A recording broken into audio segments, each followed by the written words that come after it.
কি হওয়া উচিত, কি হওয়া উচিত নয়? আমার মনে হয় আমি ব্রিক্স দিয়ে শুরু করি।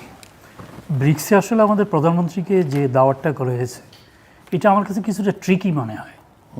ট্রিকি ইন দি সেন্স যে এর আগে আমাদের সরকার প্রধানকে যতবারই দাওয়াত করা হয়েছে সেটা হলো যে প্রধানমন্ত্রী হিসাবে। এবার তাকে দাওয়াত করা হয়েছে যে, সেটা তো দ্বিপক্ষীয় সফরে যেগুলো, না আমি ব্রিক্সের ব্যাপারে বলছি।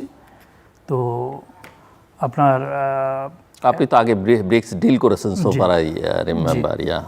তো তখন দেখা গেছে যে ব্রিক্স নিয়ে আসলে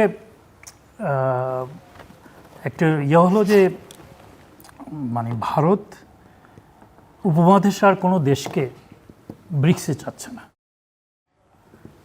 এবং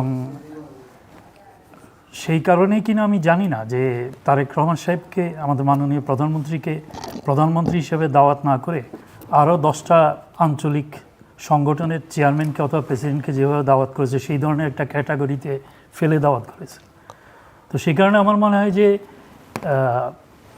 উনি যদি শেষ পর্যন্ত ব্রিক্সে না যান, সেটা বোধহয় মানে একটা ভালো কূটনৈতিক সিদ্ধান্ত হবে। আর দ্বিপাক্ষিক সম্পর্কে যে ব্যাপারটা, আসলে ভারতের সাথে আমাদের যে এই ধরনের বিষয়গুলি, মানে অনেকগুলি বিষয়, তো শুধু তো শেখ হাসিনাকে বাংলাদেশে ফিরিয়ে আনা এটা না, আমাদের সীমান্ত ইস্যু আছে, আমাদের বাণিজ্যের ইস্যু আছে, আমাদের একাধিক ইস্যু, যে গঙ্গার পানি বন্টন নিয়ে আমাদের নতুন চুক্তি হওয়ার কথা, আমাদের তিস্তার পানি বন্টন নিয়ে আলোচনা হওয়ার কথা।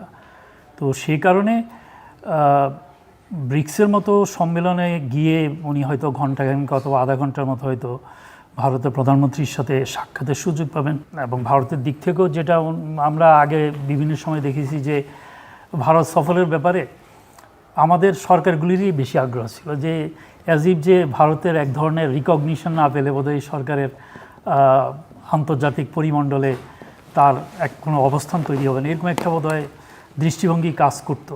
কিন্তু এবার আমরা দেখছি যে শুরু থেকেই এই নতুন সরকারের সাথে একটা সম্পর্ক গড়ে তোলার জন্য ভারতের একটা আন্তরিক, অন্তত উপরে উপরে আমরা যেটা ফিল করেছি, তাদের একটা আগ্রহ ছিল। যেমন বেগম জিয়ার শোকসভায়, তারপরে আপনার নতুন প্রধানমন্ত্রীর শপথ গ্রহণ অনুষ্ঠানে তারা উচ্চ পর্যায়ের প্রতিনিধি পাঠিয়েছে। তো সেই কারণে, এবং আরেকটি বড় জিনিস হলো যে তারা তাদের রাষ্ট্রদূত নিয়োগের ক্ষেত্রেও কিন্তু একটা বড় রকমের ব্যত্যয় ঘটিয়েছে।